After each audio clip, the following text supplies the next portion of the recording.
President Trump said he has directed his team to fire the Commissioner of Labor Statistics just hours after the... What is the, what are we at for unemployment? Is it still below 5%? Technically, doesn't Trump get what he wants? If the unemployment goes up too much, won't the Fed finally cut rates? The agency issued a weak July jobs report. The report showed lower job growth than forecast, adding 73,000 jobs in July. A slight uptick in the unemployment rate to 4.2%. Hiring numbers for May and June were also significantly revised down, showing that just 106,000 jobs were added in the past 3 months. Statisticians revised down how much growth we had in prior months by around 250,000, which is a very large revision. Now, roughly half of that was due to public school teachers and probably doesn't tell us much about the underlying economy. But the other half was in private jobs. And what we see now, in light of these revisions and the latest data for July, is that job growth in the last few months is running at its weakest since 2020. Just 2 days before the report's release, Federal Reserve Chair... I wonder how many buyouts there were. How many buyouts were ultimately accepted by government employees from the Doge people? Or when Doge made those buyouts available? Because those guys will all probably rejoin the economy in, 6 months or whatever, when their payout term is over, maybe that'll help. Chairman Jerome Powell announced interest rates will remain steady. The majority of the committee was of the view that inflation's a bit above target, maximum employment is at target. There wasn't any impetus to cut rates to help the economy because, as far as they could see, the labor market was very strong. That was based on data through June. When they made that decision, they didn't have the July data, which came out on Friday. It's quite possible that if they'd known how weak July was and how much weaker May and June were, then they realized that they might have seen a stronger case for lowering interest rates. It does look like they have a much stronger case to cut interest rates in September. This tells you that the broader economy is sort of treading water. We know that it's been through a lot in the last 3 or 4 months. We've had an imposition of widespread tariffs, kind of stop-start policy. We've had big cuts to federal government employment and spending. We've had big crackdown on illegal immigration. And these are all like big tumultuous events for the economy to cope with. And perhaps in retrospect, it's not surprising that we've seen like this pothole emerge in the economy in the second quarter. And I think the question we want to know is this just a pothole, or does it tell us that we have a very rough road for quite a while ahead of us? There are a few troubling signs in there. For example, one of the big things that might be really spooky is the, and I'm assuming this is true, I guess, although it feels like 70% of the media just is not bringing it up that much, is there's a theory, well, not a theory, but I mean, the numbers show that in preparation for the tariffs, there was a massive importation of supply ahead of time. And I wonder if parts of the economy were buoyed on that massive influx of material. Right? Because I imagine when you ship stuff into the country, there's more workers that are going to be, like at the shipping yards, accepting stuff, moving stuff around, stocking shit, whatever. Like all the supply chain jobs are probably going to be gassed up a bit. That would be my guess as a result of that. And if the tariffs go through, or even if the tariffs don't go through, if you'll see a bunch of those jobs kind of slide off as companies are just sitting on a ton of surplus stock or something. Maybe, I'm not sure. I don't know. And then if prices start to go up on top of that. I feel like you could make a thing.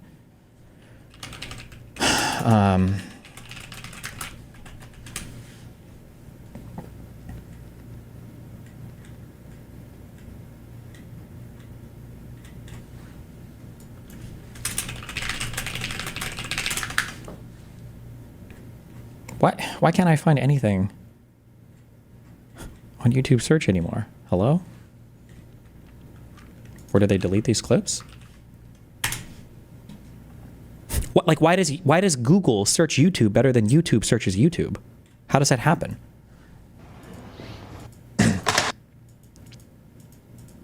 I feel like you could get to a world where you have, we had kind of all these different breaks on the economy. We had a sensible trade policy. We had sensible government policy. We have a sensible Federal Reserve. We have a sensible, there's tax policy. I don't know if that would factor in here. And then you've got strong demand. You've got these things on the other side where slowly we're removing things one at a time. We're tariffing the entire world, which is fucking with our supply chains. We have massive uncertainty, which hurts capital investment. We are potentially headed towards an inflationary environment if the tariffs go through and costs are going to increase. We could be entering some kind of unemployment period. We haven't done anything to help houses. Where we enter something where there's a tipping point. Imagine another bad event happens, like a COVID or 2007 or another war starts or whatever bullshit. And then all of a sudden you've lost all of your controls on one side and shit just gets absolutely fucking horrible. and goes just really, really, really, really, really wrong. And all of these traditional things that kind of like kept the economy robust and stable are now just completely removed. I think I clicked a tweet earlier. It was a Derek tweet where one thing that I think this is probably more scary than we give it credit for, as somebody who doesn't know that much. No, it wasn't Derek. No, it is. It's Derek Thompson, right? Isn't that his name? Was it? Maybe it wasn't him. But like a huge chunk of the economy right now, is floated by like healthcare expenditures and like AI investment. And absent that, like if something were to start to shake that industry, like our economy might take a huge tumble. I don't know why they count like this. I don't know. The job creation that we had was overwhelmingly thanks to sectors like education and social services, and these tend to grow almost no matter what. They don't really tell you whether the private sector is in a hiring mood. If you look at sectors like construction and manufacturing, those ones were very weak with declining employment. The stock market only just hit a record high a few days ago, and the stock market tends to be very forward-looking. So investors, at least, are taking some comfort that the worst of the uncertainty with respect to trade is behind us. And if that's indicative of how overall private employers are feeling, maybe things are going to be okay.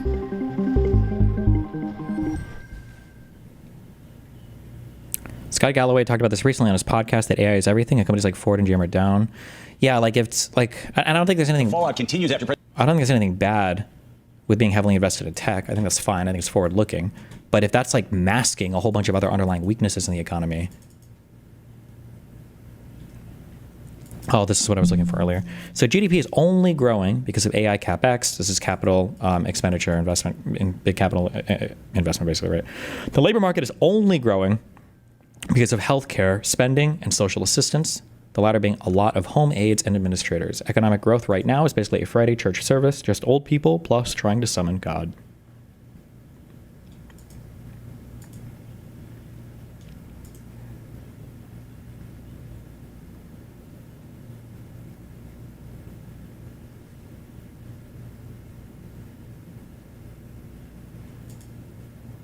The great.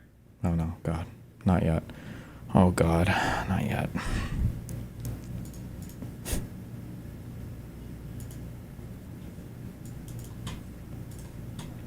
In my opinion, today's job numbers were rigged in order to make the Republicans and me look bad. Thank you, God Emperor Trump.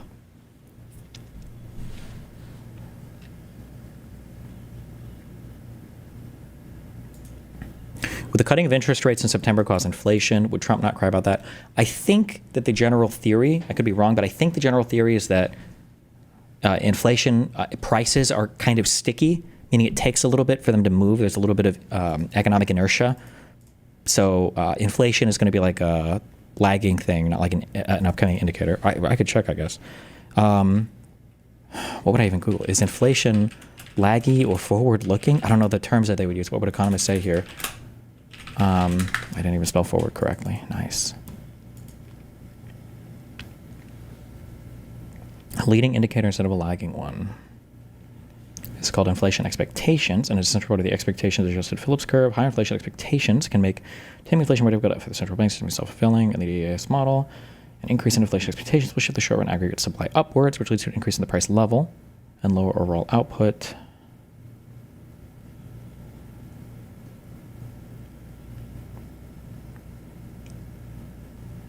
Lecture notes, cute. Oh, I don't know. I guess we'll see. Yeah, like this shit. If you net out the Mag 7 from the S&P 500, the remaining 493 stocks have barely gone anywhere in over a decade, comparatively speaking. Chart by Goldman Sachs. Now, this isn't exactly fair because we would imagine that all of this capital that's being invested in these other companies would be invested here. So this would be higher. This would be higher than it is otherwise, but or higher than it looks right now. But like this is still, that's a pretty crazy lack of diversification in our S&P 500, in my opinion. I don't know. Is it normally like this? Is it normally that undiversified?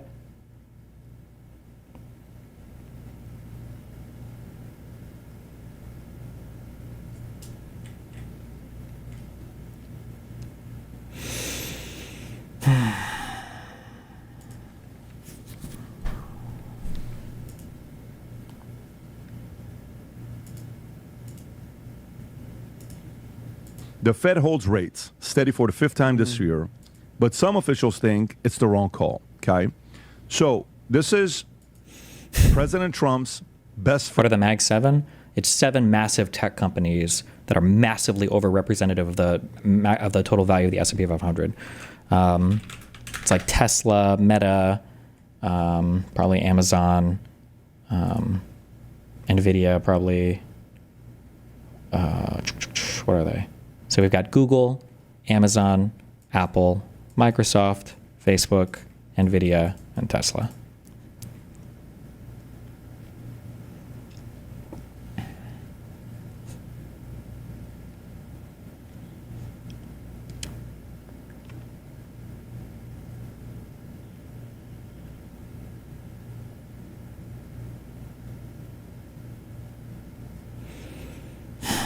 Jesus. Friend for the last week. They've been kicking it together. All right?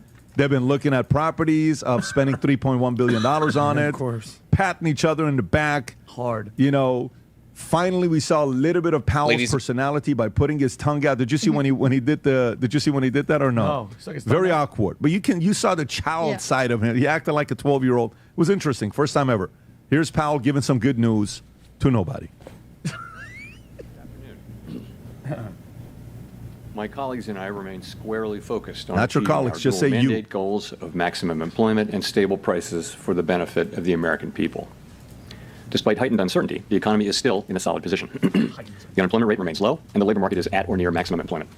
Inflation has come down a great deal, but has been running somewhat above our 2% longer-run objective. In support of our goals, today the Federal Open Market Committee decided to leave our policy interest rate unchanged. The risks of higher unemployment and higher... I like how these retarded fucks are laughing at this guy. Like, Jerome has more intelligence. If you were to biopsy a part of this guy's brain and throw it in a fucking dish, it would outperform this entire fucking show's worth of people on any issue related to econ or finance. It's so fucking stupid that these guys are laughing at him over this. Oh my God, kill me, bro. Inflation appear to have risen, and we believe that the current stance of monetary policy leaves us well positioned to respond in a timely way to potential economic developments.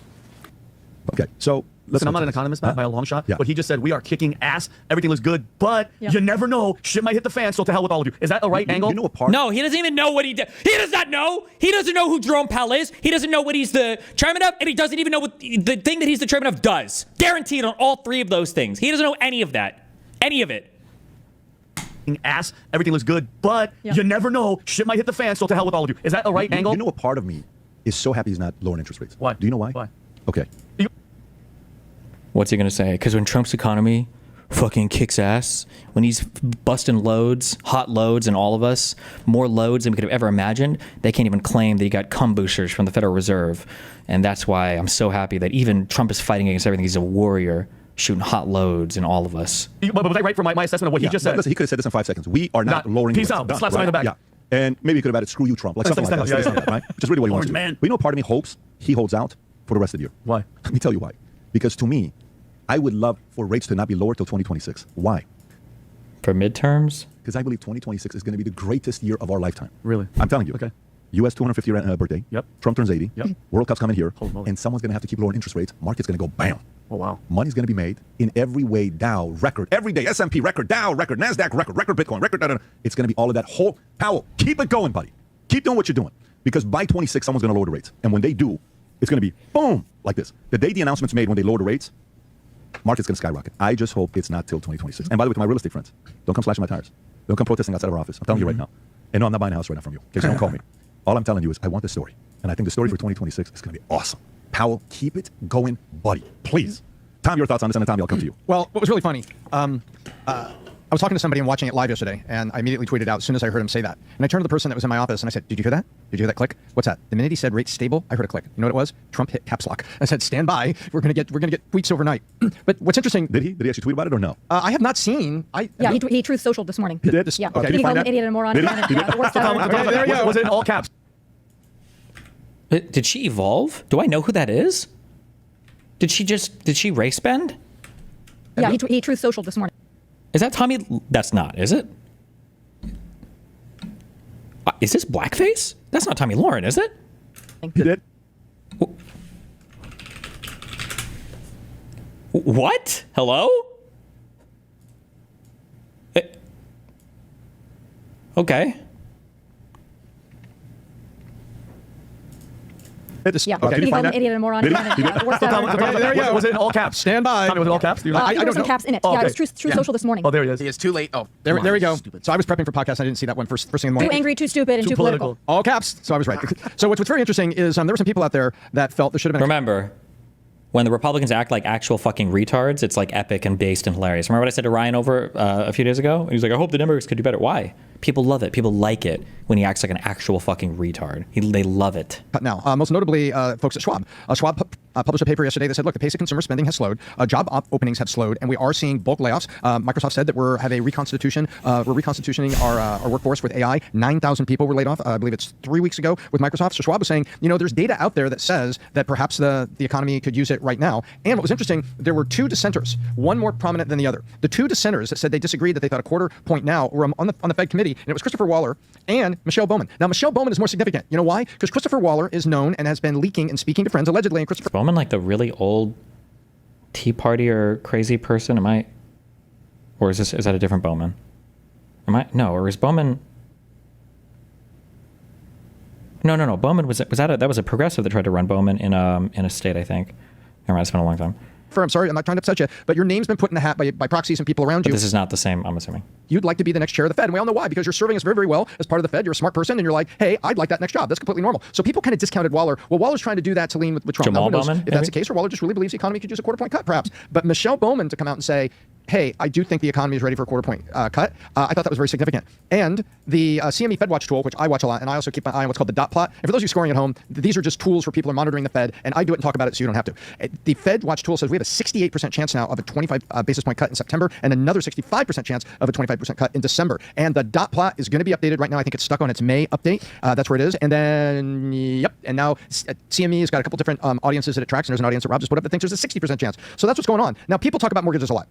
Affordability in housing is tied to the price of that house because the price you pay dictates the property tax, and property taxes have gone way up for consumers since 2021-22 because the price of the house went up. Then to ensure that, your homeowner's insurance goes up because you're insuring a more valuable property. But people are forgetting, so interest rates can help unthaw the market, but you also have the Trump budget needs these rates to come down for the interest on the debt, which is in the Trump budget. Also, Kelly Loeffler's been doing a very good job at SBA with her team. She needs interest rates to come down because she's got money that she wants to loan out to small business now on more favorable rates with more favorable programs for small business America, and the Trump administration is trying to get that out. So for everybody that says, oh, BizDoc, you go on and on like this, the home values are making it expensive. Home values are part of affordability. Oh, I think I was thinking Michelle Bachmann, maybe. I get it. Property taxes, insurance, I get it. But the interest rates is sort of the entry cost to get in there, and that will help thaw it. But there's other things that are going on there that are very important to the administration that they want the rates to come down. What do you think about the story? Well, I'll tell you this. I understand why President Trump is frustrated, and I think he let it be known. Total loser. Like all these same guys that cry and bitch and moan and piss and shit themselves over quantitative easing, and all of the Fed prints money and it's a fake economy. Now they're like, we need to cut interest rates. We got to loan money. We got to fucking overheat this economy like crazy. We got to pump this shit up like mad. We got Trump borrowing money like crazy. We got the big beautiful bill, $5 trillion. We got Doge supposed to save us $2 trillion. They only saved $9 billion, maybe. Right? Like it's the lack of consistency is fucking insane. Like, dude, when they have the purse, these guys, because they have the purse, not the wallet, 'cause they're bitches. Okay, they love spending. They love government spending. They love it. They will spend their ass off. They will spend as much as they can. Then the second a Democrat even looks at the fucking White House, it's time to balance the budget, baby. Oh, you got inflation. Oh, and where did all this inflation come from, dog? And you got to balance the budget.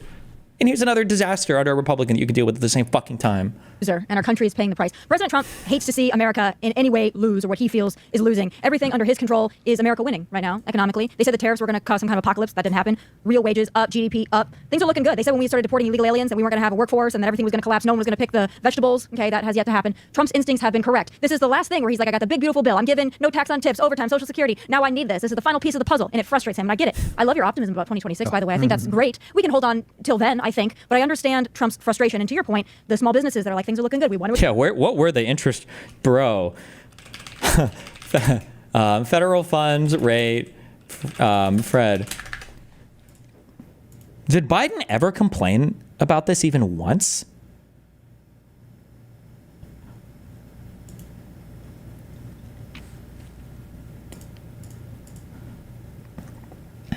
Trump bitched about these so much. Drop the rates, drop the rates, drop the rates. He was tweeting about it, crying, please drop the rates, it's too high. Biden comes in office. Oh, by the way, COVID, by the way, the whole world's fucking locked down. And also, Putin has decided to do a full-on fucking invasion of Ukraine. And, you know, Israel's decided to fuck off and do its own fucking war. Congratulations. And then also, oh, here comes Powell. Here comes Jerome. 5+ points interest rate. We're going big now. I don't think Biden said a fucking thing about this.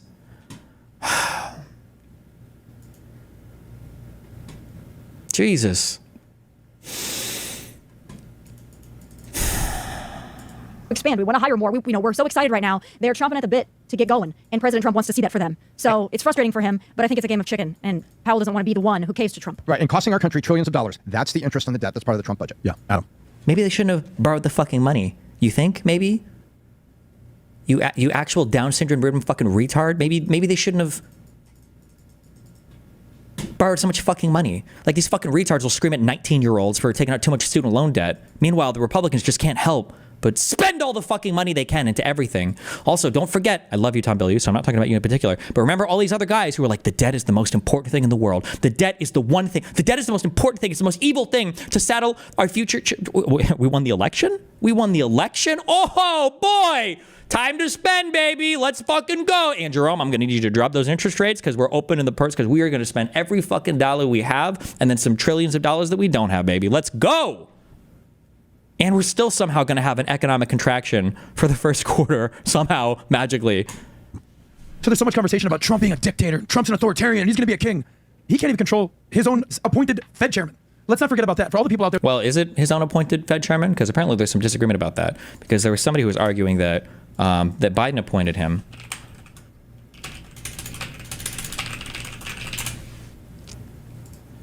He's a terrible Fed chair. I was surprised he was appointed. I was surprised, frankly, that Biden put him in and extended him. But as president, there are a few decisions more important than nominating leaders of integrity and good judgment to hold trusted positions in public office. And few of those trusted positions are more important than the chairman of the federal. Crazy. Biden put him in and extended him. Biden, huh? They're to think that Trump is just some authoritarian dictator. He can't even convince the person that he put in place as the Fed chairman to lower rates, even after calling him out, calling him a loser, calling him stupid, calling him too late, saying that he's the worst person for the job. This is why I love America, because Jerome Powell will look at Trump and be like, yeah, I don't really care what you have to say, buddy. I actually respect that. I actually love that. Do I think that it's time to lower interest rates? Possibly. The Fed has two main jobs: to cool inflation, which is at 2.7%. Their target rate is 2%, and to keep America working and make sure that the unemployment basically stays where it is right now. I like how he is the only one on this fucking panel. Sosnick is still way too nice to these people, but at least he knows some things. Don't look now, but America's doing pretty damn good. All the talk in the spring about America going into recession, that conversation. Wasn't this guy friendly? I mean, interpersonally, we're friendly. I just saw him like 3 days ago because there's a restaurant that I love to go eat at, and I think he owns it or is part of the group that owns it, and so he shows up sometimes. And we chatted and we argued about Trump for an hour. Over stock markets at basic all-time high, Bitcoin at all-time high, GDP per capita incredible, strong dollar, consumer confidence. Every time these guys see me in real life, they're like, "Okay, you don't really believe in all this shit, right? Like, this is like fucked, right?" And I'm like, I think last time I argued, it was like, Biden's the best president of my lifetime. And I think we argued about that for an hour. And he's like, no way. That conversation's over. Stock markets at basic all-time high, Bitcoin at all-time high, GDP per capita incredible, strong dollar, consumer confidence. The VIX is very low. The Fed fund rate right now is at 4.5%. Prime rate's at 7.5%. The United States economy is the envy of the world. And I think Jerome Powell, as much as Trump hates him, kind of knows what he's doing. I just don't know if this is personal, political, or if it's just straight economic, but we'll wait and see what happens in September, right? Yeah, I mean, look. Okay. That's cool. Thank you. Let's go back to the propaganda lines now, okay? Thanks for that, Adam, but no one cares. Let's go back to shitting on Jerome because Trump is awesome. For me, even though Tom is saying there's 2 more, the 65% chance September, bless you, and 1 more in December.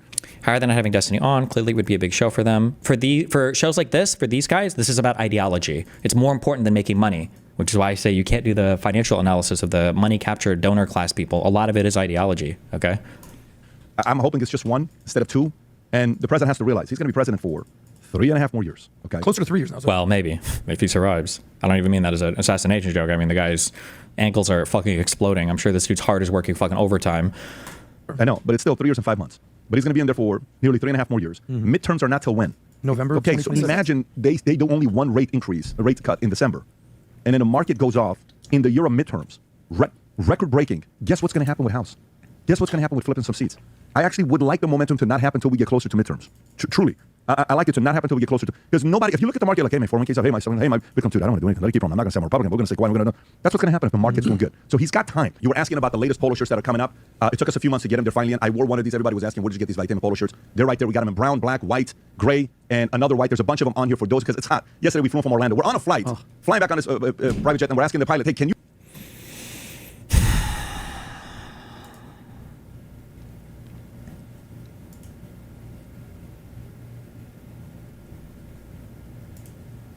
Okay.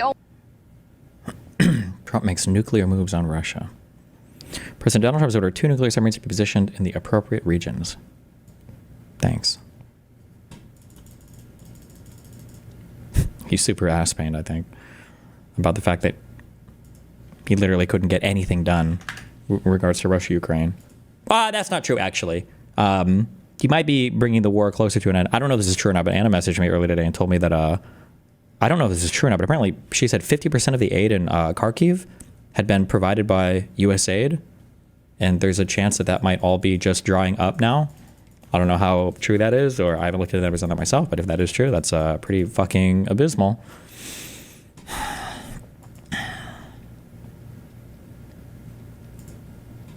Tonight, President Trump is issuing a rare threat of nuclear escalation against Russia, saying that he's ordered 2 nuclear submarines to be repositioned in response to, quote, provocative statements made by Russia's former president, Dmitry Medvedev.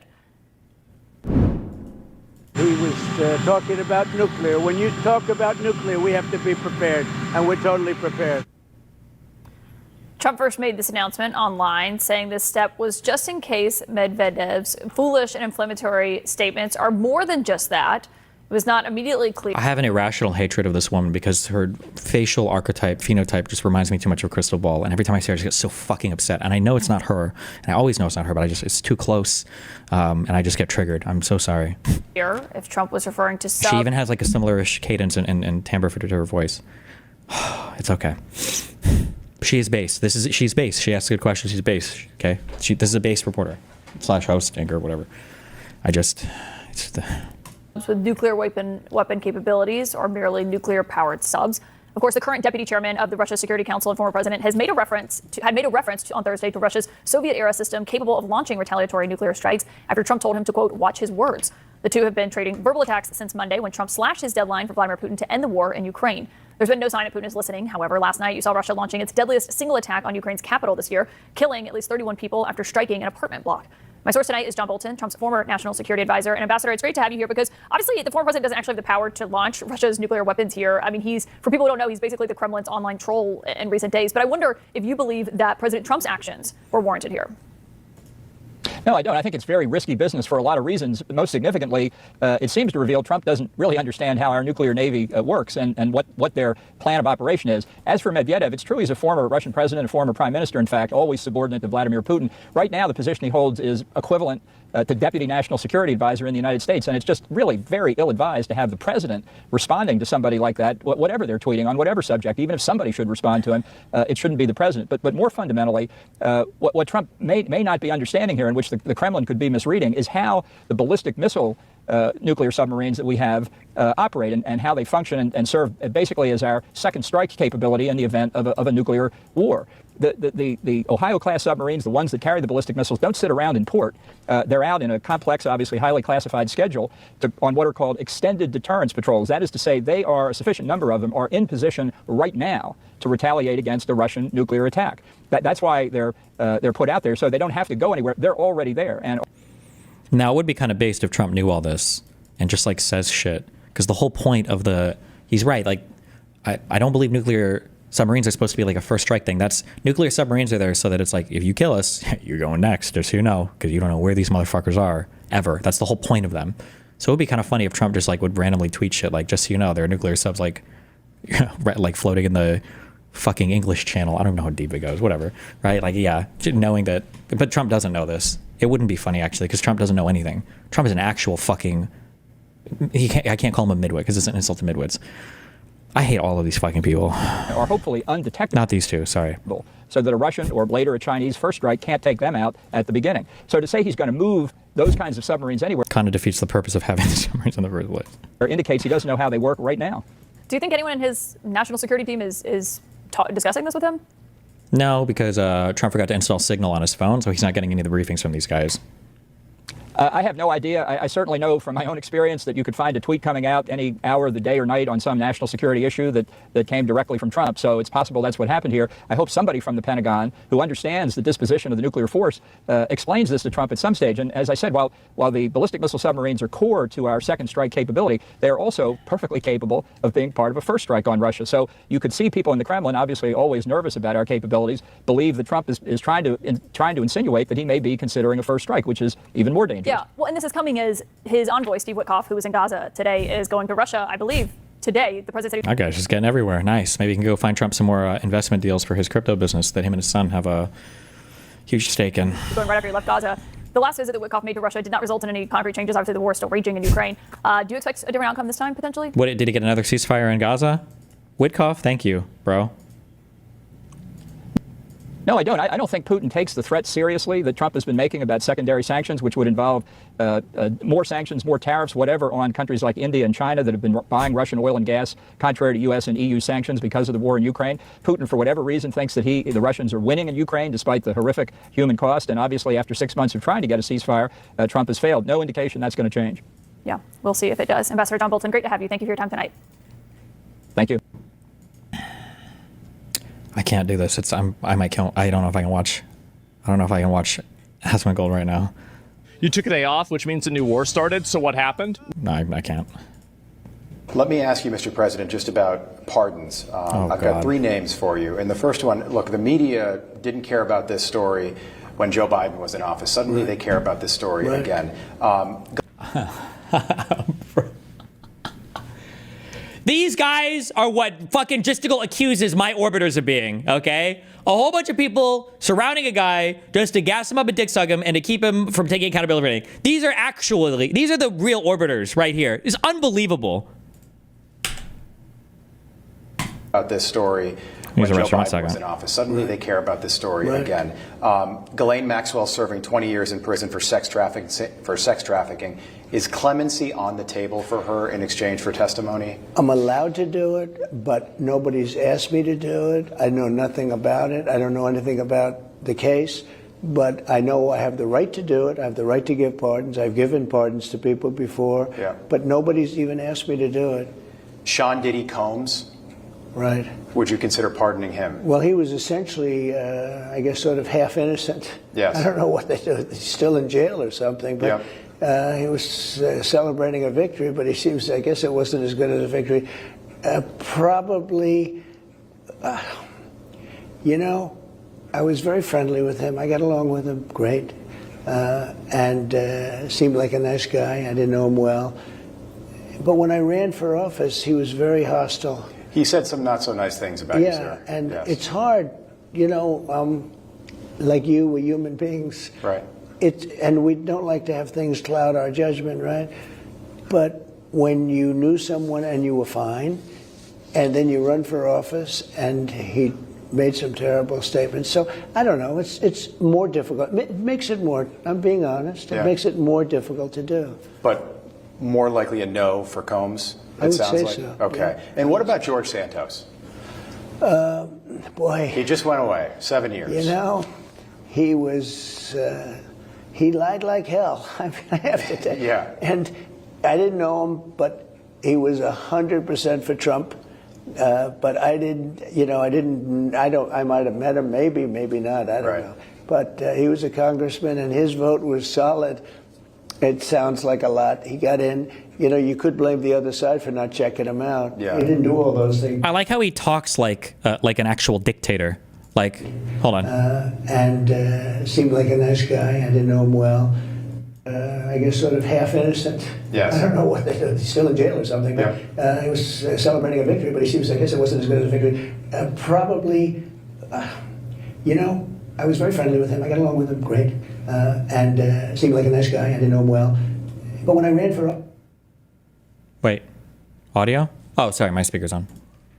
Office, he was very hostile. He said some not so nice things about you, sir. And it's hard, you know, like you, we're human beings. Right. And we don't like to have things cloud our judgment, right? Like when he talks about like the qualifications of a person or how good or bad a person is, it's always with respect to what did he think about me, right? Like, do you think that Kyle Kalinske is a good political commentator?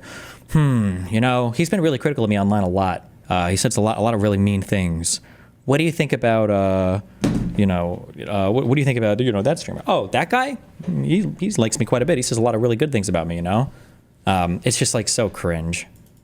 God, fuck. But when you knew someone and you were fine, and then you run for office and he made some terrible statements. So I don't know, it's more difficult. It makes it more, I'm being honest, it makes it more difficult to do. But more likely a no for Combs, I would sounds say like. so. Okay. And what about George Santos? Boy. He just went away, 7 years. He was, he lied like hell. I mean, I have to tell you. Yeah. And I didn't know him, but he was 100% for Trump. But I didn't, I might have met him, maybe not, I don't know. But he was a congressman and his vote was solid. It sounds like a lot. He got in. You could blame the other side for not checking him out. Yeah. He didn't do all those things that he said. News missed it. Everybody well, missed you could say the media missed it. Everybody missed it. They found out about this stuff after the election was won.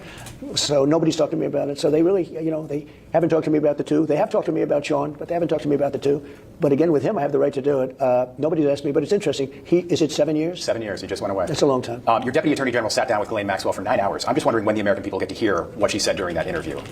Well, I don't know because I haven't spoken about it, but he's a very talented guy, Todd Blanche.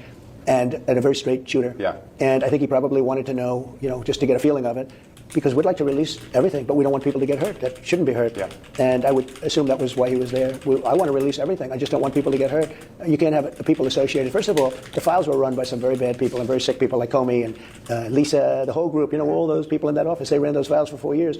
And if they were going to use the files, they would have used it before my election. Because unless they're stupid, which to a certain extent they are stupid. You're saying they would have released the information? Well, they had the files. They election. control the files. Yes. I didn't control the files. They control the files for 4 years. So if they had something, they would have released it before the election. Because they are not geniuses, but they're evil. Right. They're a lot of evil people. He took my line. They're evil. I can't really tell you much other than Todd went in, and I think he just wants to make sure that innocent people aren't hurt. But you'd have to speak to him about it. Okay. I want to ask you about the situation with Russia, Mr. President. Sure. You have tried for the last 6 months to end this debacle in Ukraine. It's now in calendar year number 4. Today, just moments ago on Truth Social, you announced that you ordered 2 nuclear submarines to undisclosed locations because of something provocative that was said by one of the Russians. Can you tell us how concerned you are about a possible escalation right now? Well, a former president of Russia, who's now in charge of one of the most important councils, Medvedev, said some things that were very bad, talking about nuclear. And when you mention the word nuclear, I say... This is why I just can't take it seriously. When people are like, Biden was so senile. What was the evidence of Biden being senile? Absent the debate performance, okay? He sucks at speaking in his older age. He's gotten slower, for sure. But what about any other evidence of him being senile? If Biden were to make statements like this... In charge of one of the most important councils, Medvedev said some things that were very bad, talking about nuclear. And when you mention the word nuclear, I say, my eyes light up and I say, we better be careful. This fucking retarded. He sounds like an actual fucking retard, right? Like, this is the kind of guy you make friends with at conventions when you hear them speak because, you get handicapped parking spaces because how fucking stupid this is. But he's so dumb always, you can never call it out as evidence of anything. Because it's the ultimate threat. He shouldn't have said it. He's got a fresh mouth. He said things in the past, too. And so we always want to be ready. And so I have sent to the region 2 nuclear submarines. I just want to make sure that his words are only words and nothing more than that. And they're closer to Russia, I assume? They're closer to Russia, yeah, they're closer to Russia. It's a terrible situation going on over there. This since the beginning of the year, they've lost 20,000 Russians in this ridiculous war. They've lost 8,000 Ukrainians soldiers. Then they've also lost people in cities and towns, a lot, but not nearly numbers like that, because missiles are being shot into Kiev and other places. This is Biden's war. This is not my war. This war would have never happened. It didn't happen for 4 years, was never even talked about other than anything. I had conversations with Putin. It was the apple of his eye, but he wasn't going to go into Ukraine. And I will say this, that's a war that should end. That's a terrible war. The bloodiest and deadliest in Europe since the Second World War. Reagan said peace through strength. I now call it peace through Trump. I think that deterrent is... Well, we've... Where's the bees? Where's the bees? Where's the peace? It's supposed to be, don't piss on me and tell me that it's raining. But these guys are standing in the middle of the Arizona desert without a drop of moisture in sight. And they're being told that it's a hurricane. Where's the peace? Peace through strength. Where's the strength or the peace? Settled a lot of wars. You take a look at what's happened just over the last little while. We've settled a lot of very beautiful wars have been settled. That don't get a lot of attention from the media. No, they don't talk Can about I just ask you, your 10-day one of the deadline. wars, think of it. India, Pakistan, nuclear. You look at Cambodia just recently. It looked like that was going to be another big war. It was going to be a war. I settled that up, and I settled it up with trade. I said a lot of them with trade. I said, listen, you guys are going to fight. You can fight all you want. I mean, just fight your hearts out, but we're not doing a trade deal. All of a sudden, they end up not doing a war. I settled in the Congo We settled a big one with Rwanda. It's going on for 31 years, 8 million people dead, killed. It looked like it was going to go on for another 31 years, and we settled that one. Kosovo, you know about that, with Serbia. That was going to break out. I mean, I settled a lot of wars. I think I settled averaging about a war a month. But, we're saving millions of lives. Look what we did with the nuclear threat of Iran. That was totally obliterated, as now it's been confirmed. They like to say, well, maybe it wasn't really that well. It was obliterated. It turned out, they just reported today, it was totally obliterated. Those pilots did some job, but we wiped out that nuclear threat. We've done a lot for peace. Just quickly, you gave Russia, I think it was like a 50-day deadline, and then you lowered that to between 10 and 12 days. Oh, God, that headline. Will Epstein be the new fucking Russiagate? Oh, my God, dude. Oh, could it be? It's actually unreal.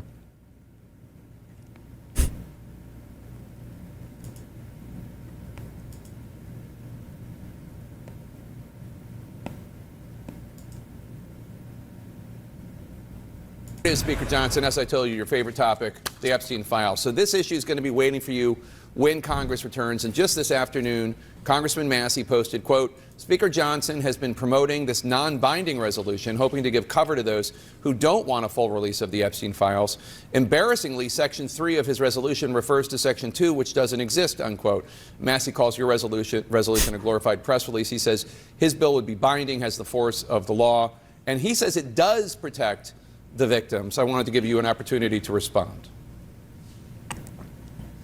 Look, I have no interest in getting a back and forth with Thomas Massey. He's doing what he's doing. Everybody can judge the motivation for themselves. I don't know what he's talking about. I don't have a resolution. There is a resolution that's out there that was passed by the House Republicans on the Rules Committee, and that's, Freedom Caucus members and a cross-section of members who are for maximum transparency as well. Here it is, Speaker Johnson. As I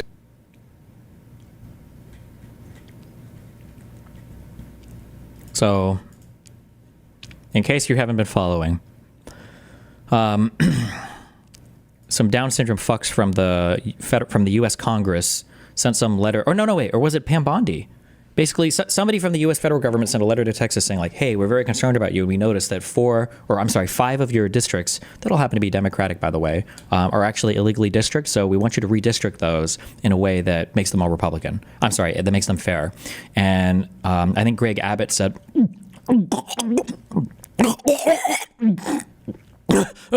he said, yes. Yes, sir. Yes, ma'am, he said.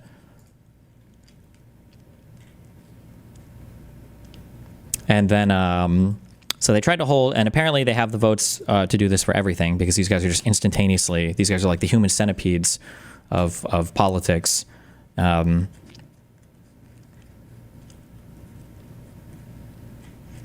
So the Texas legislature called a special assembly, and they were ready to vote to redistrict this.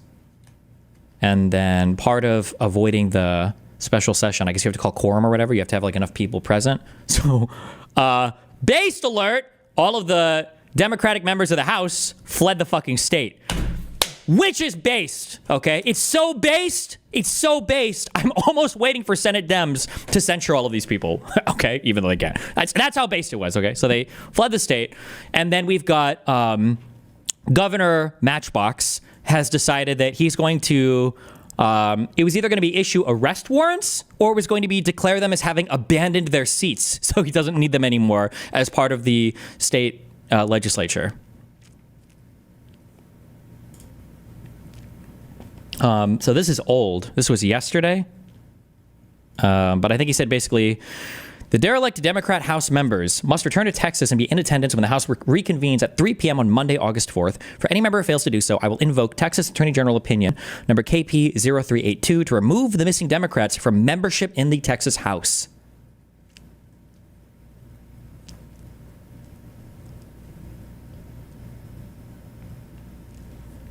In addition to abandoning their offices, these legislators may also have committed felonies. Many absentee Democrats are soliciting funds to evade the fines they will incur under House rules. Any Democrat who solicits, accepts, or agrees to accept such funds to assist in the violation of legislative duties or for the purposes of skipping a vote may have violated bribery laws.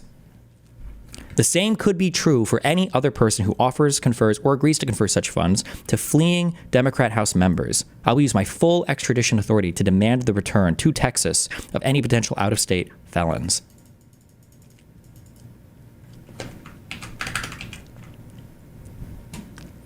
And I'm pretty sure at this point, I think they already have. This is 9 minutes ago. This is the most up-to-date thing. Governor Abbott directs Texas Rangers to investigate delinquent Texas House Democrats.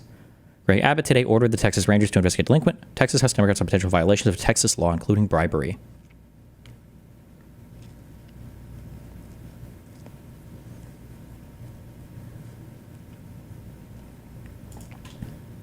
And I think has he already issued arrest warrants? I believe Ken Paxton is the current Attorney General of Texas. It's time to lock them up.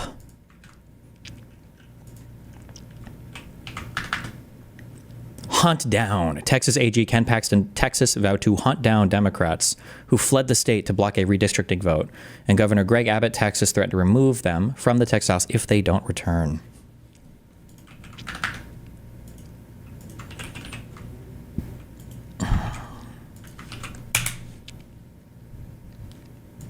I'm a lawyer. A part of my practice is criminal defense work. There is no felony in the Texas Penal Code for what he says. So respectfully, he's making up some shit, okay? He's trying to get sound bites, and he has no legal mechanism. And if he did, subpoenas from Texas don't work in New York, so he gonna come get us how? Subpoenas in Texas don't work in Chicago. He's gonna come get us how? Well, so he'll probably just declare the seat abandoned and then say that they don't need them as the next step, but... So let me be clear. He's putting up smoke and mirrors, and I'm hopeful that the media doesn't follow that. I will also say this. I'm a lawyer. A part of... Oh, sorry, and just to finish off that Russian segment from earlier. For the details. David. Well, Will, good to be with you. This is coming out of the Justice Department. Fox News can confirm that Attorney General Pam Bondi today signed an order directing an unnamed U.S. federal prosecutor to take evidence to a grand jury relating to an alleged conspiracy to tie then 2016 candidate Donald Trump to the country of Russia. Now, keep in mind that if that is true, then it is not impossible. I don't know if there's more reporting on this, but my assumption would be that these indictments could possibly have Barack Obama or Hillary Clinton named on the indictments, or people that are very high in there for Hillary's campaign staff or high in Obama's government. Maybe people like Comey or McCabe, maybe. But Fox News reviewed the one-page order just hours ago signed by the Attorney General. A source familiar with the probe confirms this as well, while a DOJ spokesperson declined to comment on this report of an investigation. Fox is told Attorney General Bondi is taking the referrals from Director of National Intelligence Tulsi Gabbard, quote, very seriously. The spokesperson says that Bondi believes there is, quote, clear cause for deep concern, end quote, and a need for the next steps. Now, for the... I just hope for all of this, the Democrats need to get their shit together and earn my fucking vote. Because the Democrats haven't done shit to earn my fucking vote. And sometimes Trump makes a funny tweet.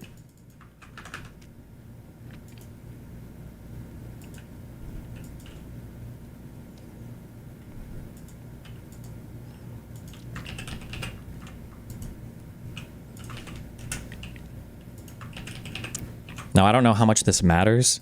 Texas House approves arrest warrants for absent Democrats. I don't know if if warrants issued through, if they also have to go through their Senate, or if these have to be approved by the governor. I don't know how any of this works, but... Being 85 ayes in 6 days, the motion prevails. The Sergeant at Arms and any officers appointed by her are directed to send for all absentees whose attendance is not excused for the purposes of securing and maintaining their attendance under warrant of arrest if necessary until further order of the House.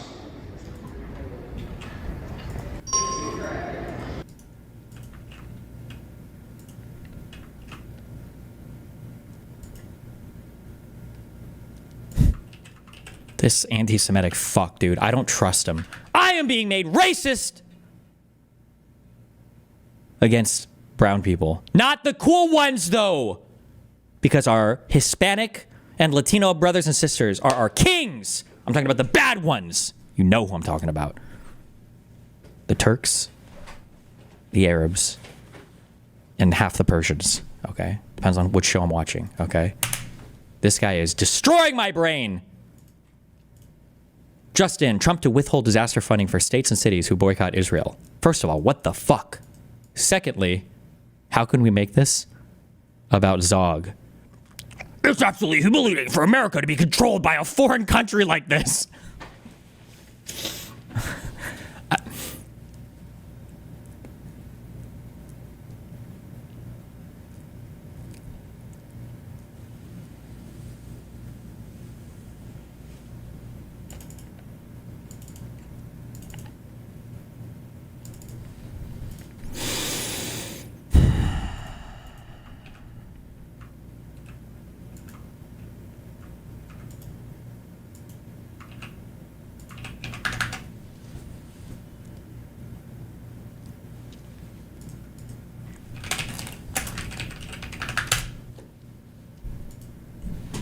Texas situation reminds me of this scene from House of Cards.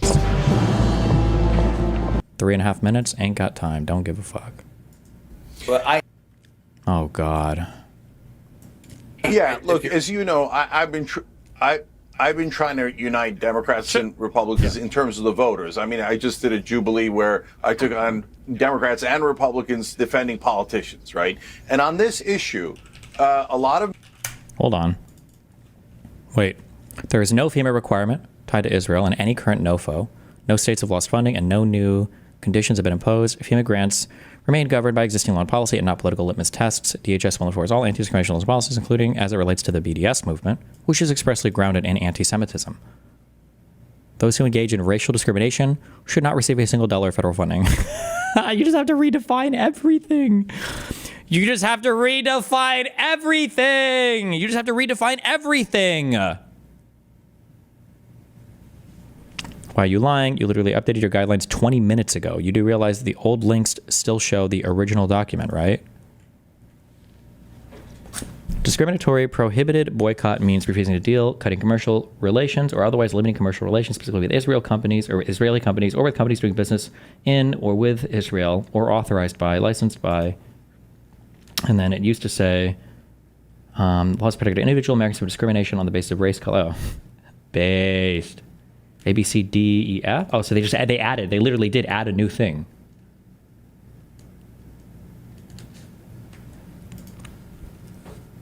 I like how they still call it version 3 though. And they didn't update the date on the bottom. Based? DHS standard terms and conditions, fiscal year 2025, version 3, April 18th, 2025. DHS standard terms and conditions, fiscal year 2025, version 3, April 18th, 2025. Based? Based? Based?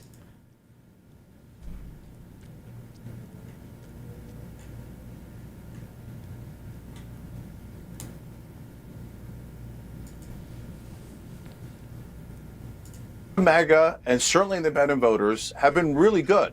They're holding their own leader accountable in defending politicians, right? And on this issue, a lot of MAGA and certainly the independent voters have been really good. They're holding their own leader accountable. And I wish the Democrats had done that with Joe Biden and his age, etc. They voted him out, you fucking moron! What are you talking about? The Democrats lost the election! What kind of accountability are you looking for, you genocidal fucking retard? What is he talking about? How much more accountable can they be held? And so I give them a lot of credit for that. And oh my God, it's okay. This is a place where you can tell the difference between... I feel like there's a thing that's like bubbling. It's like right on the below the surface of my mind of some like Futurama or Family Guy or Rick and Morty, where there's like some kid is doing something and he's like getting scolded by the teacher, and then the teacher looks over to some other kid who's like retarded, and he just like stacked 2 blocks on each other, and the teacher's like, good job. What am I thinking of right now? I know there's I think it's a cartoon. There's some reference that I'm thinking of in my head. What am I thinking of right now? Does anybody have any idea? I know I'm thinking of some cartoon scene or something. Politicians and partisans and actual voters. Because the partisans will try to defend the indefensible, which is what Trump is doing now, right? So when Trump was talking about releasing the Epstein files, I was in favor of that. So now he turns around and goes, not only am I not releasing them, there were no clients at all. We're not going to prosecute a single person. Then on top of that, he layers in Ghislaine Maxwell, the only other person who was prosecuted, is now going to a minimum security prison. Why? You normally need an exceptional exemption to be able to transfer a child rapist to a minimum security prison. But they just did it willy-nilly. I mean, if he lets her go, this country's going to explode. So, and it's not, look, I wish the left was more powerful, and I think that people should go populist. Cenk is like, if they let out Ghislaine Maxwell, you better, I'm going to actually, one of the 37 tweets I have scheduled tomorrow to attack Jewish people, Israel, and the Democratic Party, I might make one of those a mildly worded tweet about this administration.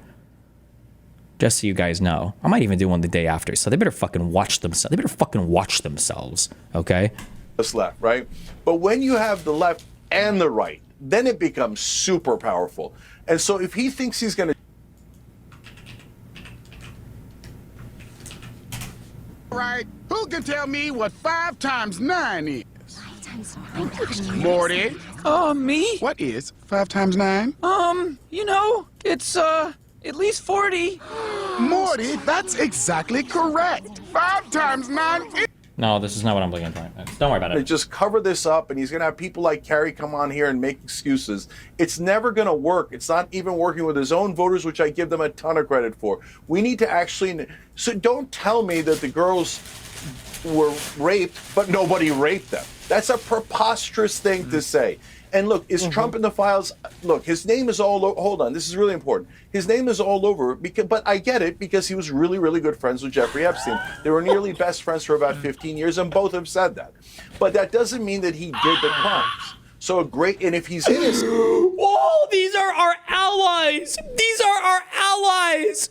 These are the people who are on our side!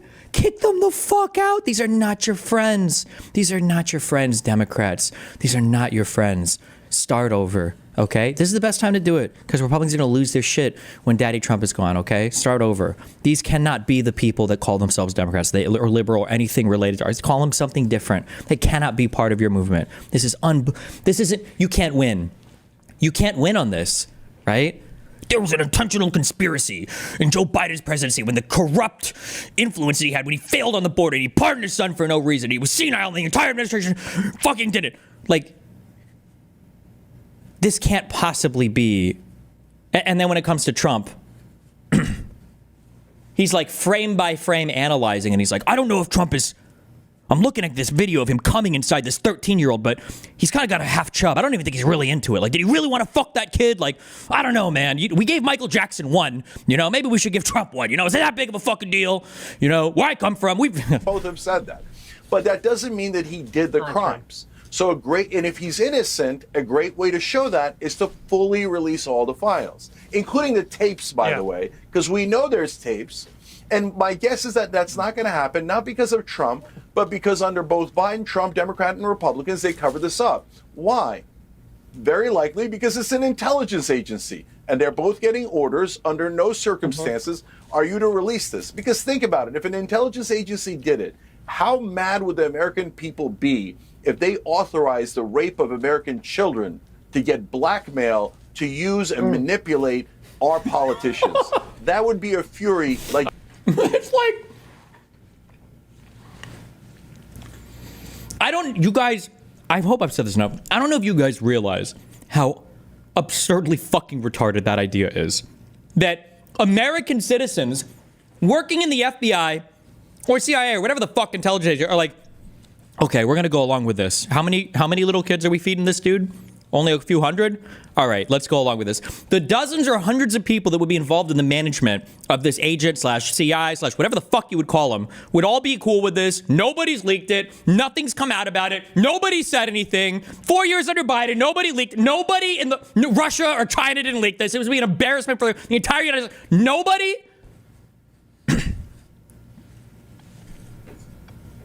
You've never seen before. That's why neither side is... He means the Mossad? Yeah, but he said, but the implication is that our intelligence is working with the Mossad on this, right? That's the point, right?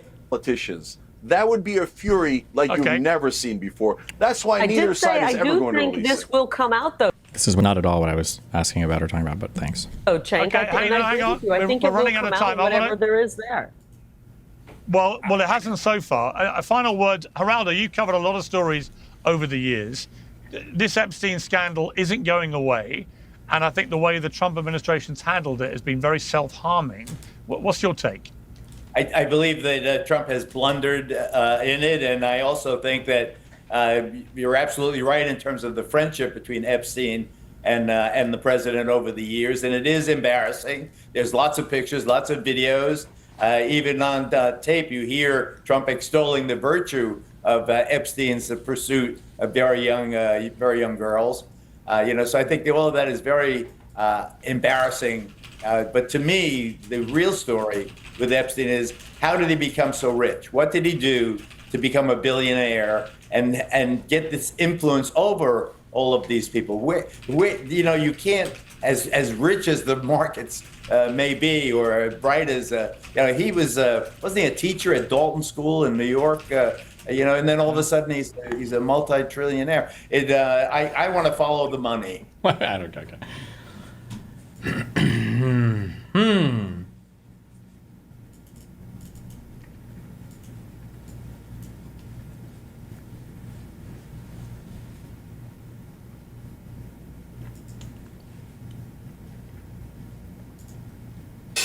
All right, well, Charlemagne, I'm so honored to have you here. Thanks for coming on My View. Laura, thank you for having me. Yeah. You did Breakfast Club. I had to return the favor. Yeah, we're trying to reciprocate. I appreciate that very much.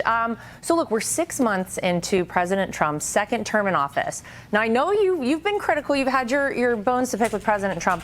If you took his name out of it and looked solely at what has happened, the policies and the things that have changed around the world and in our country over the first 6 months, how do you rate his presidency so far? I wouldn't give it a good rating, Why not? Simply because, the least of us are still being impacted the worst. Like when you look at something like, the big, beautiful bill, that's something that, I'm going to benefit from because of the tax bracket that I'm in. But, there's going to be so many people that's hurt by that bill. And, anything that, takes away Medicaid from people and is going to put people in a worse financial situation than, they were previously in, I'm not for. And, he ran on that. Like, he ran on, the economy. He ran on saying that, grocery prices were going to be down. And, he... That has happened. Are there news stories or like TV programs? When was TV popular? Radio programs from Germany, like when Hitler was taking power? Is this how people talked about it? Like after the Enabling Act and stuff, were they like... Well, there's a huge issue, and, even though there's been a lot of political instability, it's really not looking too great right now under this, under Hitler and the Nazi Party. Like, they have a lot of troubling things they say, and I feel like they are not doing themselves any favors sometimes with the way that they're running the country. Like, happened. No. Inflation is trending down. And by the way, Medicaid, we want to make sure that people who are not actual recipients or shouldn't be getting Medicaid are off of Medicaid so it can actually benefit more people. There is good stuff in that bill, though. You have the 2017 tax cuts that are made permanent, and that really is for everybody. But that's for everyone. Everyone in this country is impacted. Like, and I'm not going to bash, Charlemagne. Okay, I'm not bashing him. But, like, this is the Democrat warrior that they bring to interview on Fox News. Maybe they reached out to other people and others didn't want to do it. Who knows? Impacted by that. You also have things, by the way, like money going to school choice for parents all across this country. There is a lot of good that I think will come out of the big, beautiful bill. But what about things like... Right now, people are hurting. And he campaigned on immediate change, day one change. And you don't think you felt any change? People aren't feeling change. No. Do you feel safer knowing that Iran will not have the ability to develop a nuclear weapon? Iran? Yeah. Sure, I feel safe. Like, what the fuck? You think If you're telling me that a country won't have the ability to build a nuclear weapon... Do you feel better knowing our borders closed? Yes. Okay, so there's don't get me wrong. There's certain things that I absolutely, understood. Like, as far as, border security. But I understood border security for different reasons. Like, people were complaining about the border because they felt like people were coming into, the country and, taking jobs away from people. And a girl is telling Gideon and A historic time, I don't care about... It says their name in the... I don't care about Israel, okay? Fuck Israel. I hope they lose, all right? I hope Hamas wins. I hope that Hezbollah and Hamas come together and they blow Israel up and we just can deal with our own shit right now, okay? Because Trump is driving me crazy. And the fact that there's a whole country full of these Jew motherfuckers that were hiding Epstein, okay? And helping Trump hide Epstein, okay? Fuck them. I don't care about him anymore. Fuck Israel, all right? You motherfuckers have nukes and you're not supposed to and you lie about it. You took them from us. And what do we get in return?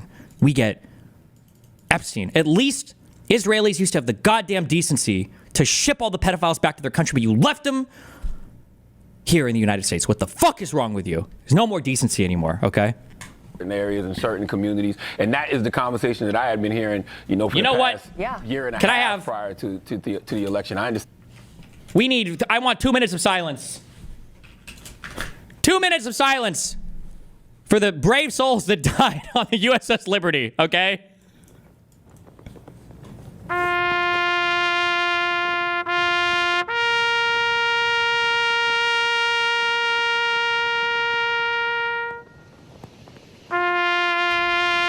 Okay, I don't care anymore. Understand that, but I don't care about this guy's opinion anymore. I don't.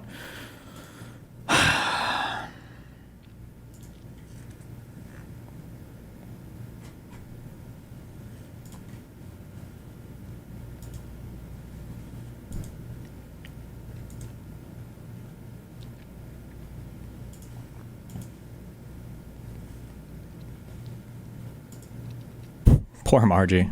She's like, wait, guys, Marjorie's having my nightmare. Remember the nightmare I told you about 10 years ago where I was like, I had this dream that I walked into a restaurant and all the political enemies were all having dinner with each other and they were all super friendly. And they were like, oh, bro, this is all just a joke to us. You actually take this shit seriously? Marjorie Taylor Greene is having that moment. She's like, wait, guys, I thought we were like on QAnon and all this shit. I thought that the space lasers and shit were real. And everybody's was like, bro, are you serious? You fucking retarded? That shit is just fucking memes, dog. She's like, what about the Epstein client list? They're like, the client list, bro? Nobody could have. Bro, if there was a client list, you don't think fucking Hillary or Obama or fucking Biden would have published that shit? Come on, bro. You actually believe this shit? She's like, wait, what? I was standing up in Congress and screaming and everything. She's like, Nancy Mace told me that it was all real. What happened?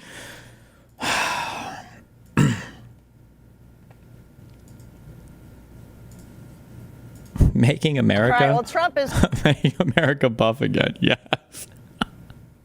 Donald Trump is what? Buff doesn't just mean fat, right? trying to make America fit again. They're bringing back the presidential fitness test for schools, requiring students to do things like run a mile and pull-ups. I thought that this was already. I wanted to say it's called Pacer, but that's not. That's the login system. Is it Pete something? What am I thinking of? Did they stop doing this? The presidential fitness test, was that it? I don't think this is actually a bad thing. Oh, is it called Pacer? Oh, okay. The Fitness Gram Pacer test. The order that I'll sign today in a few moments directs the council to develop strategies to improve America's physical fitness and renew the American spirit, excellence, competitiveness, and sportsmanship. Health, fitness, sports, nutrition. What does this motherfucker have to do? Wow, Zero. Thank you, Zero. Nutrition, all of it. I think learning that at a young age sets you up for. Oh no, wait, never mind. I thought this was Hochul or whatever. I always fuck this guy's name up. I don't know. Did I get it right? Nope, not that one. Wait, what's the name of the fucking? It's not Lutnick. It's the. Is it the ice guy?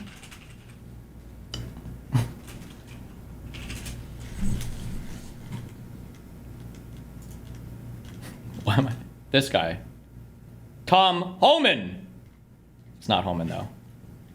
Success in life, and without it, you're at a lesser place for it. Help our youth be healthy and thrive. And the importance of living a healthy, active lifestyle cannot be any more important than nowadays. And as it goes with most Trump directives, the left is not into the health push. According to New York Times op-ed, thinness is a right-wing obsession. The writers doubled down on a podcast, going as far as to imply that it's racist to be health conscious. Are they just part of the general environment right now, which is kind of like okay with being unabashedly pro-skinny? I think what happened with the body positivity movement is it got co-opted by the wellness movement. And so people stopped using language like, oh, I'm doing this to be thin. I'm doing this to be healthy. Healthy was always synonymous with thinness in the mainstream. And also, it's very white. Like, don't be fooled. Do not be fooled. Do not be fooled. Do not be fooled. Okay? It's tempting to lash out at these people, okay? Because these people are very retarded. But the only reason we even know, raise your hand in class if you had any fucking idea about any of these people prior to Fox News showcasing them. That's the only reason we know. What is this, a fucking New York Times op-ed podcast? Who the fuck knows / cares? Who gives a fuck? Okay, and liberals are still losing it over the Sydney Sweeney American Eagle ad campaign. Pop star Lizzo responded with the caption, "My jeans are black." And we also should say that American Eagle has released a statement saying Sydney Sweeney has great jeans, and it's always been about the jeans. They appreciate everybody who's wearing their jeans. I've always loved American Eagle jeans. All right, where do we start here? I think let's start with the presidential fitness test. When I was in 6th grade, Joey, we had to run a mile every morning because we would hike the Grand Canyon at the end of the year. I thought that was great. And now kids are going to be able to do this in their schools again. Yeah. In 6th grade, they were running a mile every morning. Do you think that's true? It's not impossible for kids, but I also just don't believe anything conservatives say fucking ever. I mean, we don't want fat, lazy kids, right? We just don't want that. Our country needs people that can run towards danger and run away from danger and not sit there and look up on their phone what is danger. And that's and that's who our kids have turned into. We've done this to them. We poison them with the food. We hand them an iPad or an iPhone instead of kicking them out of the house and telling them to go get hurt. And When was physical fitness test removed? I'm not sure. I never heard that it was removed. I didn't even know that. I have no idea. I do know that any time Democrats talk at all about having healthier food in schools or doing anything that's better for children ever, all of these guys, also you can tell by this dude's accent, you know what state this guy comes from, okay? This guy, like the peripheral vision, it's like 4 people per fucking, field of vision because of how fat everybody in this dude's fucking ho-dunk random bullshit ass fucking town is to come out here and talk to us about like anything having to do with childhood fitness. Anytime the Democrats would ever talk about any of this shit, they'd be like, oh, actually, health is communist or whatever. They'd always I remember Michelle Obama got so much shit for saying like, hey, maybe kids should eat vegetables. And Republicans were like, how are they going to fit vegetables in their stomach when they're insert phone, so whatever bullshit there. I don't know.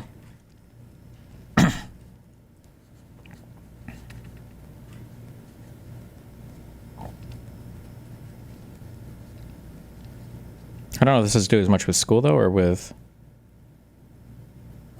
support physical activity for all, offering more opportunities to be physically active in communities and supporting comprehensive physical activity programs in schools.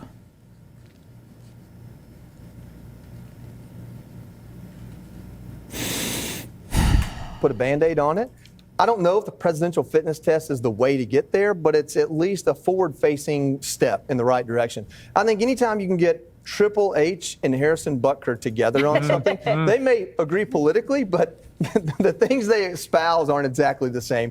I think it's really cool to see these people that have been, in their own right, demonized by the left media and standing right beside Trump that also stand for something, and this thing being healthy kids. I mean, what I love about President Trump is no matter how he presents it, he really does present things that kind of say, the left, I dare you to go against this. Right. And they take the bait every time. Yeah, so now remember, the left, don't ever forget this, okay? Don't ever forget this because these ghouls do this intentionally.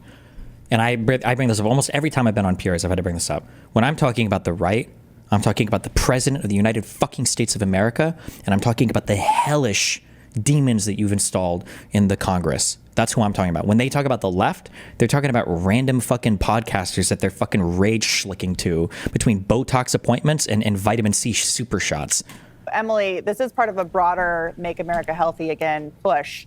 Approximately 1 in 5 U.S. children and adolescents are obese. It's a serious health issue that underlies everything else that causes problems inside the country. So obviously, physical fitness is an important thing, whether it's this presidential fitness test or broadening out to join athletics, et cetera. But it's certainly a good thing for the country. Yeah, and I think, the reviving the test, the most important thing about it, in addition, that movement is medicine, and is that it's a signal, right? That it's not just about calisthenics, but it's a cultural corrective here, because we've been told for the last 4 years that fitness was elitism and that self-improvement was oppression, health was pathologized, right? So now the president is saying actually strength and discipline and personal responsibility not only matter, but they're acknowledged. Like, we see you and it is good for you and our country if everyone is into it. And when the NYT columnist have decried thinness as some type of right-wing ideal, it really underscores that it's their worldview, not ours, which is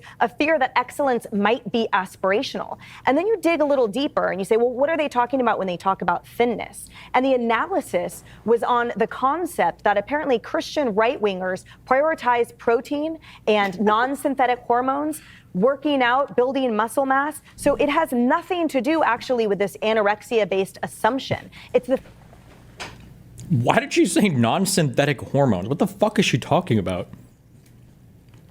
Also, how many of these fuckers are on TRT now? My God. fact that everyone actually wanted to optimize their health. What is wrong with that? Well, again, see the left. They will always see it as racist, and from their lazy worldviews, they just want everyone else to be fat and lazy so they have an excuse to do so. But President Trump says, not on my watch. All right, Piers, do you want to talk about shuttle runs and pull-ups or Lizzo versus Sydney Sweeney? Well, I think speaking as the elite athlete. Somebody linked this as the average BMI per state.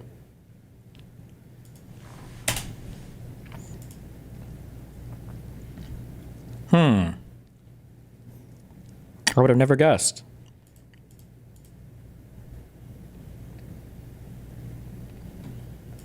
Oh, that's percentage of fatness, not BMI. Ooh. Well, that's not percentage of fatness. That's probably percentage of obesity. If it was overweight, this would be in the 50s, 60s, 70s.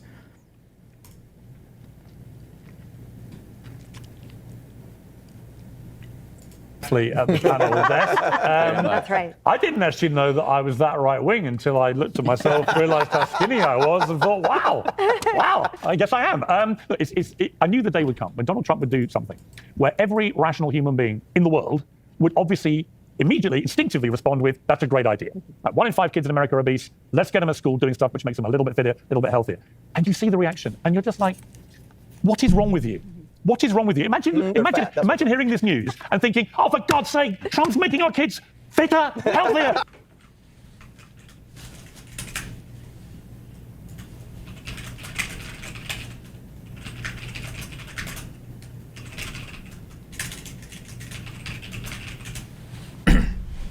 Why do I have so much? Jesus Christ! You know, a guest on Fox News is getting slammed for saying that the First Lady needs to lose some weight. They were discussing school lunch guidelines when this happened.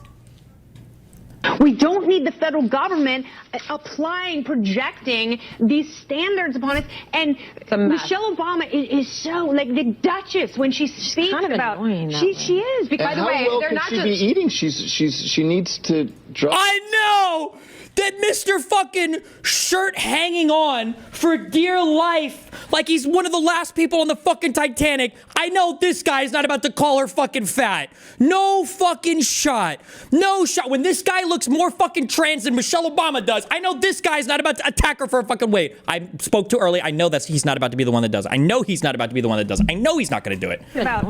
She is. By the way, they're not just... be eating? She needs to drop a few. I mean, I'm telling you, like, no, let's be honest. Like, you can't win. You want to know what turned me on a lot to this shit? Is the fucking... That's why it's good to talk to a variety of people, if you don't agree with them all. It was the guy with the keys. It was the Lichtman guy. And he shouted something at me in the debate. I actually didn't really agree with it at the time. And then I thought about it a lot more. And it was something where I mentioned something about, like, yeah, MAGA is, like, really bad, or MAGA is bad. And he was like, no! It's not MAGA. It's been the Republicans for the past 3 decades. And he's fucking right. He was absolutely fucking right. It's why I point so much now to the Al Gore shit, to the Ken Starr shit, to the McConnell statements about making Obama a fucking one-term president shit, to all of this stuff that was going on in the past. It's not just... It's not just MAGA. Like, Republicans have been building the Tea Party bullshit. They've been building towards this for a long time. This isn't coming out of nowhere. No, listen. We're taking nutrition advice from Are we on a 7-second delay? Like, look at the bad footage that we have of Michelle. What a stupid cunt. Look at her outside with kids, planting stuff while she's talking about making kids healthiher with the diet. What an absolute fucking degenerate retard. Unbelievable. This stupid bitch. What is she doing out here? Gross. My God.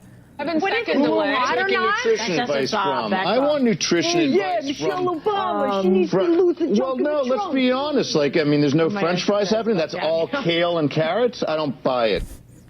And now these are the same people Now, these are the same people who are telling us that we need to take diet advice from a guy who lost half his brain to worms and lost no IQ, and who drinks fucking blue food dye on fucking planes. Where's the thing of him drinking the, what is it, fucking, I don't even know what it is stupid called. Oh, what was this? What was it called? This shit? Methylene? Was this real or was this AI? I don't even know because he's so fucking stupid.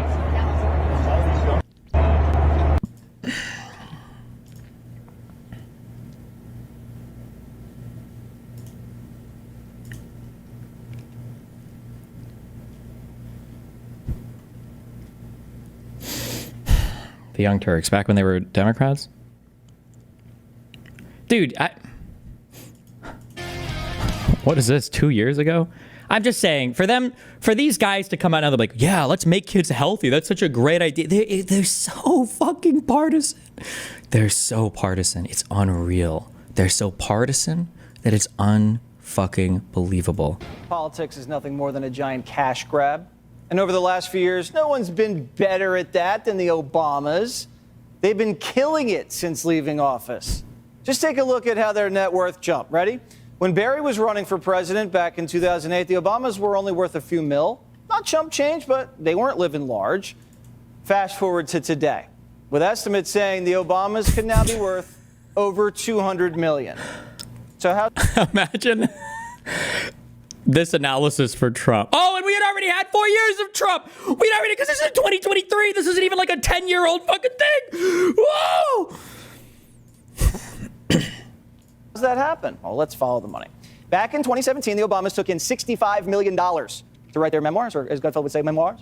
A year later, they signed a deal with Netflix worth up to $50 million to produce boring documentaries. And then Michelle and Barry weren't about to leave some podcast money on the table, $25 million to listen and talk a little bit more. Now, we used to think the money-grubbing Clintons uncouthly cashed in after leaving the White House, but the Obamas have left them in the dust. The Obamas are on pace to be billionaires. So that's why we weren't surprised when we heard about the Obamas' latest venture, teaming up with Big Juice. Michelle, the business tycoons, just announced. As opposed to Trump, who's been teaming up with Big Jews. He's launching a fruit juice brand aimed at kids called Plezzy. I learned the hard way that a lot of those products that were being marketed as healthy weren't actually healthy. And that made me furious. Look, all I wanted were good products, good information, good. Nobody remembers this because you guys are all 14 years old now, okay, apparently. Nobody remembers this, but back when I was growing up, okay, adults legitimately thought that if it was like fruit juice, in quotes, that it was like healthy for you. Like mom and dad would say some shit like, are you drinking Pepsi? That's not healthy. Go get a Sunny D, okay? Go get some fruit juice. Like that was the level of fucking retardation that the average middle class parent was on back then when they were talking to their kids about fucking health shit. See my kids as profit generators for their bottom lines. We can make products that are tasty and healthy and good for the bottom line. And how can Capri Sun be bad for you? They're included in the fruit Lunchable or in the pizza Lunchables or whatever. I'm putting some skin in the game. Obviously, it's part of Michelle's power play. We looked at the Obama body language. Come on, we know Michelle wears the pants. She's always been smarter than Barry, and now it's her time to shine, as she told Oprah. So Michelle sold out to Big Juice, and she's slinging unhealthy drinks for kids. Whatever happened to Let's Move? She's pushing fruit juice down their throats after she took the meat out of their school lunches? I do bring lunch every day. You do? Why? Because I hate the school lunches. I don't really like the old school lunch food that much. I have tried a lot of their things, and I hate them all. It tasted like it was like a giant plastic hot dog. Can you describe their meat? Chewy, taste bad. But Michelle needed to make bank. Move over, crooked. There's a new boss in town. You need to understand that these people are hellspawn, okay? For them to be sitting here like, we just want to make kids healthy. I can't believe the Democrats would fight against something so obvious like making kids healthy. That's exactly what they've done. Every possible thing that you could do to be satanic, okay? The Republicans did when the Obamas were in office.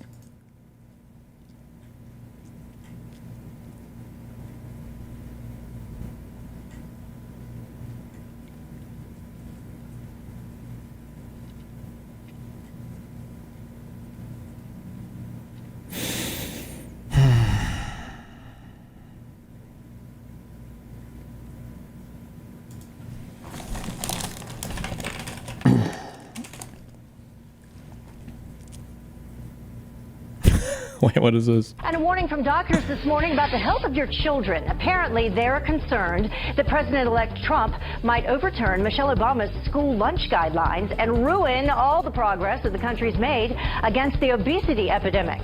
Those doctors also concerned that children may ask their parents for more fast food because they see President Trump eating it on TV. The government's current school lunch program has come under fire for years for not appearing as appetizing as advertised. So what do you think? Is it as appetizing? Kind of bland looking there. Italian dunkers and the things I loved in elementary school. I don't want a salad. Pizza? Yeah. I think the salad looks really good. Get out of town. Damn. Hold on. Wait. Does he kind of look a little bit like our... I'm just kidding. Like from a distance. It almost looks like another Fox News guy that ended up as a cabinet level position, like the DOD. That's crazy, I don't want a salad.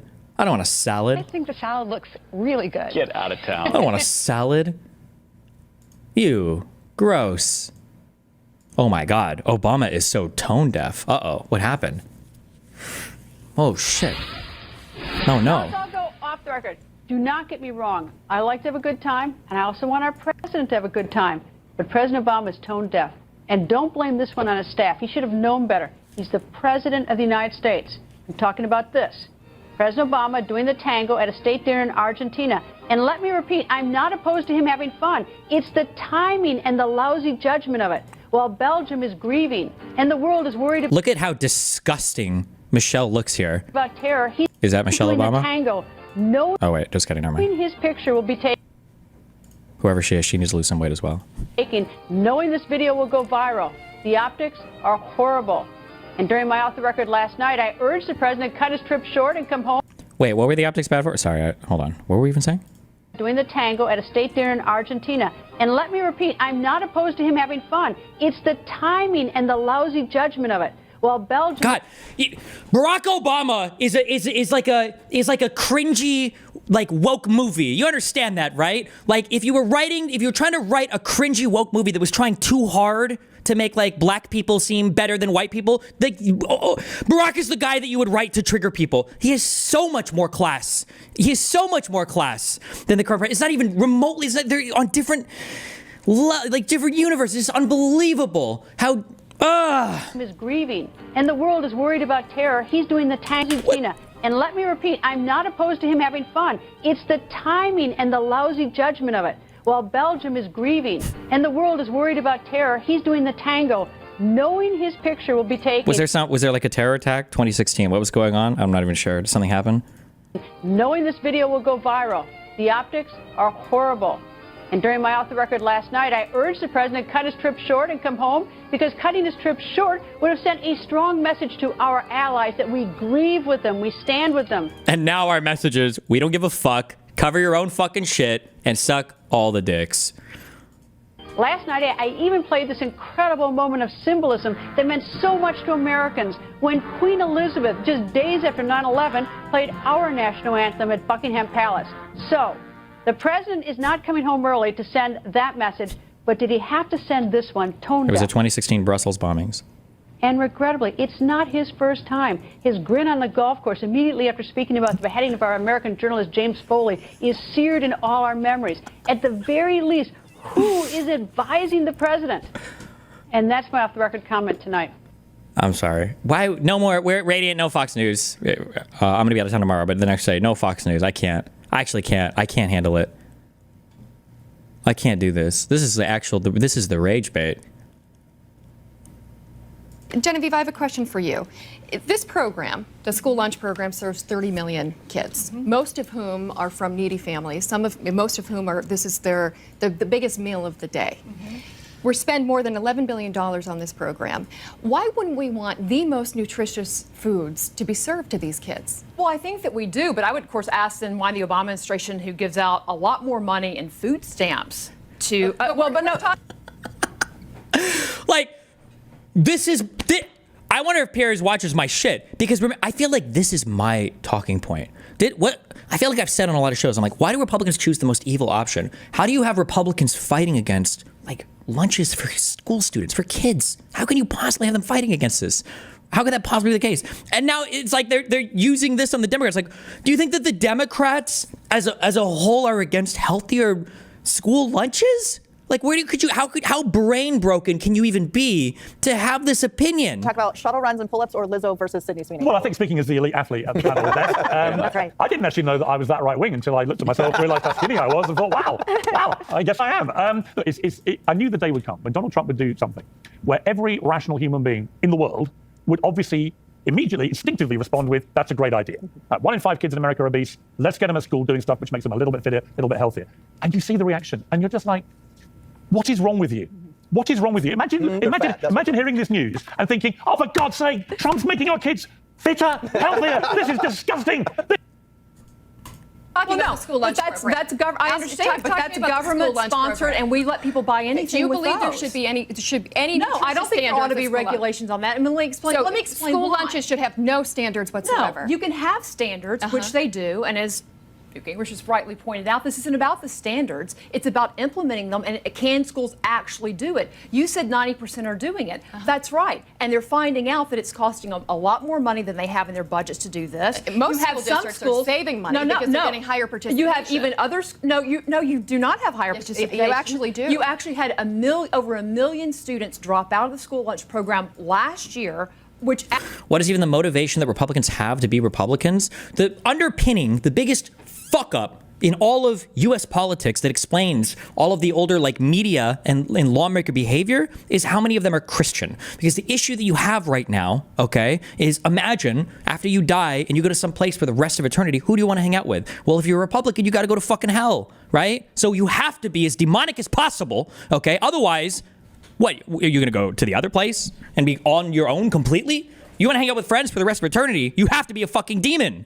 After decades of us actually having students increase in the program, you had over, let me finish. You had over 1 million drop off because they don't like the food. And if we're really been going down since 2007. Yeah, they sound like the loser Democrat. Oh, the kids don't like the food, so they can't eat it. Oh, they don't want to eat healthy food. Oh. Increase in participation is of concern, and it's something that we've been focused on. But it's been going down since 2007. Why do you think it's happening? It's a mix of things. I think it's kids bringing their lunch from home because the food wasn't healthy. And a lot of parents opted out of the school lunch program because they didn't think the food was healthy enough. And many of them don't know about these great changes that have been taking place. It's wrong and to that say, the food has been getting better. In the first full year of implementation last year, that's when you lost 1 million kids. So they were dropping out because they did not like been going down. That's not true. Well, you're not. I don't think you have the facts right. The fact is they don't like the food. Secondly, that's not true. Schools cannot, they're saying, we can't afford this. Some schools are actually taking money out of their teaching budgets to make up the difference here. And let's be clear, what are our schools' #1 priority? It's teaching kids how to read, how to do math. They're already failing in that category. So now Michelle Obama thinks we need to come in and tell everybody how to eat. They did. Okay, but let me get clear on this. Do you Sorry. believe there should be any nutritional standards in our school lunch program? We have nutritional standards. Do you Yes, think let's have them. they should be updated? Let's have them. But I don't know that the federal government is the one who ought to be setting them. How about who should? Well, why? Who should? Let's see. How about the school nutritional association that said they're wanting this delay because they want enforce standards at the What do you federal mean? How do you government? enforce? Yes. Well, so if I live in Massachusetts and my standards aren't as good as in Georgia, then you go to your school board and you say, Mr. School Board and Mrs. Oh, so that national school thing that you just mentioned was bullshit then. Oh, you just fucking lied like a soulless demon. Oh, okay, cool. We would like you to make for the $11 billion we're spending on this